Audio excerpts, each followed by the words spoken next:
Les vagues et les tempêtes hivernales auront eu raison de cette portion du GR34.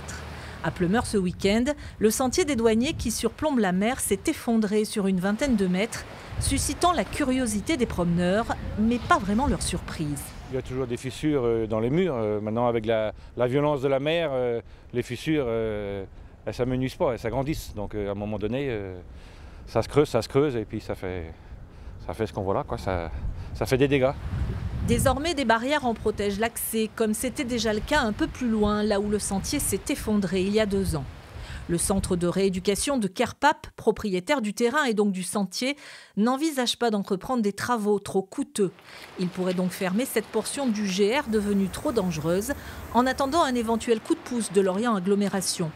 Mais pour le maire de Pleumeur, les collectivités ne peuvent pas seules faire face aux conséquences du changement climatique. On ne peut pas d'un côté nous enlever de la taxe d'habitation et de l'autre côté nous dire on va vous rajouter l'impact du changement climatique, etc., etc. La question c'est qu'on ne peut pas être sur tous les fronts et à un moment il ne faut pas faire rêver les gens non plus sur cette capacité à faire si l'État et le législateur, nos parlementaires ne s'engagent pas aussi sur ce sujet pour nous donner nos moyens d'action. Pourtant, il y a urgence, car chacun le constate, tout le long du littoral, le sentier de grande randonnée se dégrade d'année en année. À Guidel, la mairie a dû prendre un arrêté pour interdire cette portion du chemin devenue trop dangereuse. Ailleurs, des éboulements de falaises ou des tempêtes ont mis à mal le GR qui longe les côtes bretonnes sur près de 2000 km. Les comités départementaux de la randonnée qui s'occupent de son entretien veulent rester optimistes.